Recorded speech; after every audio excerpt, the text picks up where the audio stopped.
ஓம் சாந்தி 13/6/2017 சாக்கார முரளி. இன்று பாபா கூறுகிறார், இனிய குழந்தைகளே, உண்மையான தந்தையிடம் தன்னுடைய உண்மையிலும் உண்மையான கணக்கை கொடுங்க. கணக்கு கொடுக்கறது அப்படின்னா நம்முடைய வரவு செலவு கணக்கு. நம்ம என்ன சம்பாதிக்கிறோம், நமக்கு எவ்வளோ செலவாகுது, எவ்வளோ நமக்கு மீறுது, இந்த செலவெல்லாம் நம்ம பாபாவுக்கு கொடுத்தா அதுதான் உண்மையில் உண்மையான கணக்கு கொடுக்கறதுன்னு அர்த்தம். ஒவ்வொரு விஷயத்துலேயும் பாபாவிடம் ஸ்ரீமத் பெற்றுக்கொண்டே இருங்கள் அப்படின்றார். அதாவது இவ்வளோ நாள் நம்ம நம்முடைய மனம் சொல்கிற வழியில எல்லாம் வந்தோம், செலவு பண்ணிகிட்டு இருந்தோம், எல்லாம் செய்தோம். இப்போ நம்ம பாபா குழந்தைகளாக மாறி இருக்கிறதுனால மீண்டும் நம் தவறுகள் செய்யக்கூடாது, அல்லது நம்முடைய எனர்ஜி வேஸ்ட் ஆகக்கூடாது அப்படின்னா ஒவ்வொரு விஷயத்துலேயும் பாபா கிட்ட ஸ்ரீமத் பெற்றுக்கொண்டே இருக்கணும். ஏனென்றால் இதில் தான் நமக்கு நன்மை இருக்குது. அப்போ 3 விஷயங்கள் ஹெட்லைனில் என்ன அப்படின்னா, முதல்ல நம்ம கணக்கு வழக்கு என்னென்ன கணக்கு இருக்கோ, வரவு செலவு கணக்கு, அது பாபாவுக்கு கொடுக்கணும். ஒவ்வொரு விஷயத்துலேயும் பாபா கிட்ட ஸ்ரீமத் வாங்கணும். அதில் தான் நமக்கு நன்மை இருக்குது. கவலையற்றவர்களாக இருக்கலாம். கேள்வி இப்பொழுது நீங்கள் குழந்தைகள் எந்த வியாபாரத்தை எந்த விதியுடன் செய்கிறீர்கள் அப்படின்றார். பிராமண குழந்தைகள் அப்படின்னா இப்போ கூட பாபா நீங்கள் ஒரு மிகப்பெரிய வியாபாரிகள் சொல்கிறார் இல்லையா? நாம் கூட வியாபாரம் செய்துட்ருக்குறோம். ஆனால் இந்த வியாபாரம் செய்கிறதுக்கு கூட என்ன இருக்குது, ஏதாவது ஒரு விதிமுறை இருக்கு இல்லையா? எந்த வியாபாரத்தை எந்த விதியுடன் செய்கிறீர்கள் அப்படின்னு பாபா கேள்வி கேட்குறார். அதாவது புத்தியை சரண்டர் பண்ணணும்.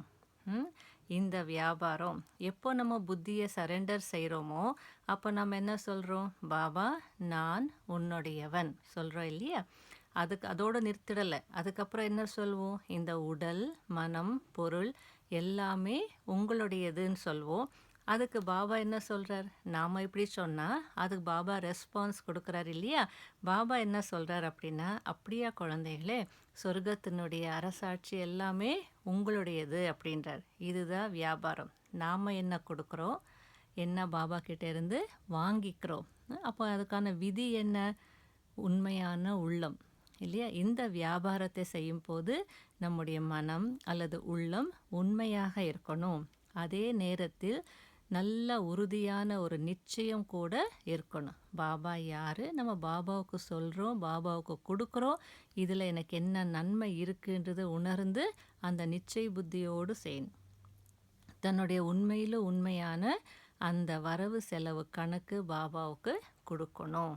இதுதான் நம்ம செய்கிற வியாபாரம். பாட்டு தாயும் நீயே தந்தையும் நீயே. இன்று பாபா முக்கியமாக சொல்கிறார், இப்போ நம்ம யாராக இருக்கிறோம், பிரம்மகுமார் குமாரிகளாக இருக்கிறோம்.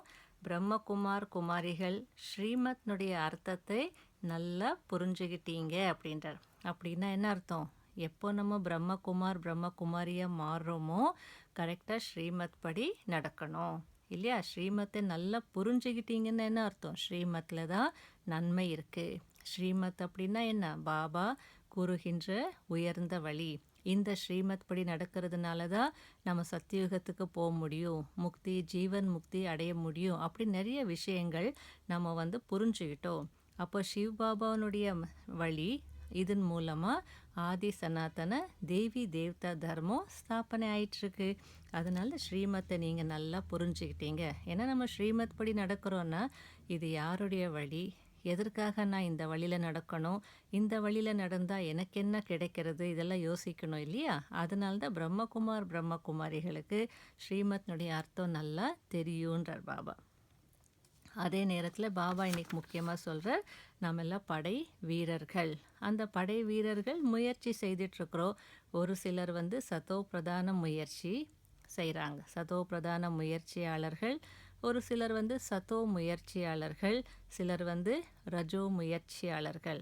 சதோ பிரதான முயற்சியாளர்கள் அப்படின்னா பாபா ஏதாவது ஸ்ரீமத் சொல்கிறார் அப்படின்னா அதை பற்றி யோசிக்கவே மாட்டாங்க, உடனே செயல்படுத்துவாங்க. அதுதான் சத்தோ. பாபா சொல்கிறார், நான் செய்கிறேன். இதுதான் சத்தோ பிரதான முயற்சி. சத்தோ முயற்சி அப்படின்னா, ஆமாம் பாபா சொல்கிறார், ஆனால் நான் செய்யணும் அப்படின்னு செய்வாங்க. கொஞ்சம் யோசிச்சு செய்வாங்க. ரஜோ பிரதான முயற்சியாளர் யார் அப்படின்னா, பாபா சொல்றார் செய்யணும்னு நினைப்பாங்க, ஆனாலும் செய்ய மாட்டாங்க. மிக்ஸ் இருக்கும். செய்யணும்னு நினைப்பாங்க, செய்யவும் முடியாம போயிடும். அப்போ நம்ம யாரு? சத்தோ பிரதான முயற்சியாளர்களா, சத்தோ முயற்சியாளர்களா அல்லது ரஜோ முயற்சியாளர்களா பார்க்கணும். இதனுடைய அடிப்படையில தான் சிலர் வந்து அந்த படையில் யானைப்படை, குதிரைப்படை, காலாட்படை அப்படின்ற அந்த வித்தியாசம் வந்துடுறதுன்றார் பாபா. இதனால குழந்தைகளுக்கு இப்போ வந்து குஷி இருக்குது. என்ன குஷி இருக்குது, என்ன சந்தோஷம் இருக்குது? நாம் படை வீரர்கள். அதாவது உள்ளுக்குள்ளேயே குப்தமான குஷின்றார், மறைமுகமான ஒரு சந்தோஷம் இருக்குது. நம்ம கையில் இப்போ எந்த ஆயுதங்கள் கிடையாது. போர் வீரர்கள் அப்படின்னாலே எப்போவுமே என்ன இருக்குது, கையில் ஏதாவது ஆயுதம் இருக்குது. நம்ம கையில் எந்த ஆயுதமும் இல்லை. தேவி தேவதைகளுக்கு கூட ஆயுதங்கள் காட்டிருக்காங்க. பாபா சொல்லர் இது வந்து ஸ்தூல ஆயுதங்கள் கிடையாது, இது வந்து ஞானத்தினுடைய ஆயுதங்கள். இன்னைக்கு பாபா நமக்கு ஒரு புது பெயர் கொடுக்குறார். என்ன அப்படின்னா, இப்போ நீங்கள் கர்ம யோக சந்நியாசி அப்படின்றார். கர்ம யோக சந்நியாசம் செய்கிறீங்க அப்படின்னா, சந்நியாசம் செய்கிறோம் அப்படின்னு எல்லாத்தையும் துறக்கிறோம், கர்ம யோகியாக இருக்கிறோம் அப்படின்னா, இல்லறத்தில் இருக்கிறீங்க, உங்கள் குடும்பத்தையும் பார்த்துக்கிறீங்க, அதே நேரத்தில் பற்றற்ற நிலையிலையும் இருக்கிறீங்க. இந்த வார்த்தை நல்லா இருக்கு இல்லையா? கர்ம யோக சந்நியாசம் நீங்கள் செய்கிறீங்க. அதனால் நீங்கள் ஒருத்தருக்கு ஒருத்தர் வந்து பார்த்து நடந்துக்கோங்க. விவகாரத்தில் யாருக்கும் துக்கம் கொடுக்காதீங்க. பாபா ஒரு கேள்வி கேட்குறார். இப்போ நான் ஞானம் கொடுத்துட்ருக்கிறேன், இந்த சொர்க்கத்தை நான் கொண்டு வந்திருக்கிறேன் அல்லது சொர்க்கத்தை ஸ்தாபனை செய்துட்ருக்கிறேன், இதெல்லாம் யாருக்காக அப்படின்றார். யாருக்காக செய்கிறார் பாபா? குழந்தைகளுக்காக தான் இந்த சொர்க்கம் அப்படின்றார். அதனால் நம்ம குழந்தைகள் என்ன செய்யணும்? மிகுந்த ஆர்வத்துடன் முயற்சி செய்யணும் அல்லது ஸ்ரீமத் படி நடக்கணும். இன்றைக்கி பாபா இன்னொரு முக்கியமான விஷயம் சொல்கிறார். நான் ஏழை பங்காளன், ஆகையால் ஏழைகள் தான் எனக்கு வந்து அவங்களுடைய கணக்கெல்லாம் கரெக்டாக கொடுத்துருவாங்க. அந்த செல்வந்தர்களுக்கு கொஞ்சம் எல்லாத்தையும் கொடுக்கணுன்னா மனசுக்குள்ளே ஒரு மாதிரியாக இருக்கும். எல்லாமே அப்படி கிளியராக கொடுக்க மாட்டாங்க. இருந்தாலும் ஏழைகள் சிலரெல்லாம் கணக்கு கொடுப்பாங்களா பாபாவுக்கு. அப்போ அவங்க பார்த்தா அவங்க என்ன சம்பாதிக்கிறாங்களோ, அவங்க குடும்பத்துக்கு என்ன செலவாகுதோ அதெல்லாம் போய் ஒன்றுமே மீறுறது இல்லையா. இருந்தாலும் அவங்களுக்கு பாபா என்ன சொல்கிறார் அப்படின்னா, எனக்கு எல்லாம் உங்களை பற்றி தெரியும், இருந்தாலும் ஒரு பைசாவாவது நீங்கள் வந்து பாபா சேவையில் விதை போடணும் அப்படின்றார். எனக்கு ஒன்றுமே இல்லைன்னு இருந்துடக்கூடாது, ஒரு பைசா 4 பைசான்றார். அதாவது ஏதாவது கொஞ்சமாவது நம்ம பாபா சேவையில் நம்ம ஈடுபடுத்திட்டோம் அல்லது அந்த பாபா சேவையில் உபயோகப்படுத்திட்டோம் அப்படின்னா அதுக்கு நிறைய பலன் கிடைக்கிது. அதனால தான் பக்தி மார்க்கத்தில் என்ன வந்து உதாரணம் கொடுத்துருக்காங்க. குசேலர் வந்து கந்தல் துணியில் ஒரு பிடி அவல் கொடுத்தார். அப்போது வந்து ஏழையினுடைய ஒரு பிடி அவலும் பணக்காரனுடைய ஒரு வைரமும் சமம் அப்படின்றார் பாபா.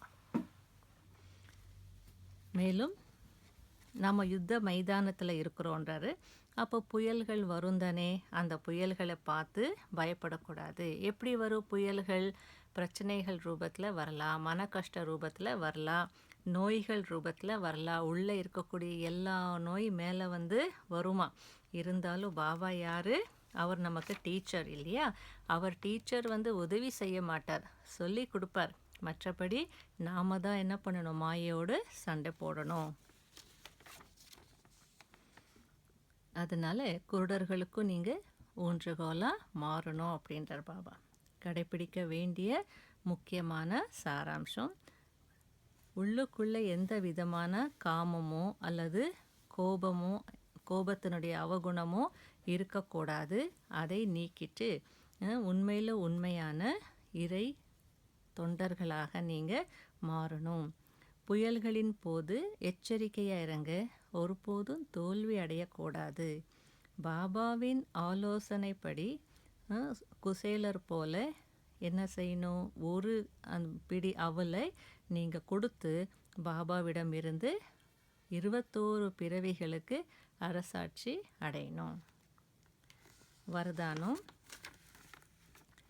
ஞானத்தின் சக்தி மூலமாக கர்மேந்திரியங்கள் மீது ஆட்சி புரியக்கூடிய வெற்றிகரமான சுயராஜ்ய அதிகாரி ஆகுங்க. அதாவது நாலேஜ்னுடைய சக்தி இருக்கும்போது நம்முடைய கர்மேந்திரியங்கள் நம்முடைய கண்ட்ரோலில் இருக்குது. அப்போ கர்மேந்திரியங்கள் மீது நம்ம ஆட்சி பண்ணலாம். அப்படி பண்ணும்போது நம்ம வெற்றிகரமான சுயராஜ்ய அதிகாரி ஆயிடுவோம். இப்போ நம்ம நம்முடைய கர்மேந்திரியங்கள் மீது ஆட்சி பண்ணணுன்னா என்ன செய்யணும்? நீங்கள் ராஜாவாக இருக்கணும். தினமும் தர்பார் கூட்டணும். அந்த தர்பாரில் யாரெல்லாம் இருக்கணும்? உங்களுடைய கர்மேந்திரியங்கள், ஐம்புலன்கள் ஒரு பக்கம். அதுக்கப்புறம் முக்கியமான மந்திரிங்க யார்? மனம், புத்தி, சன்ஸ்காரம். இப்போ இவங்களெல்லாம் கூப்பிட்டு இன்றைக்கி நீங்கள் எல்லாம் என்ன செய்தீங்க? நல்லது தான் செய்தீங்களா? அல்லது ஏதாவது தவறு செய்தீங்களா? அப்படின்னு அவங்கள விசாரிக்கணும்.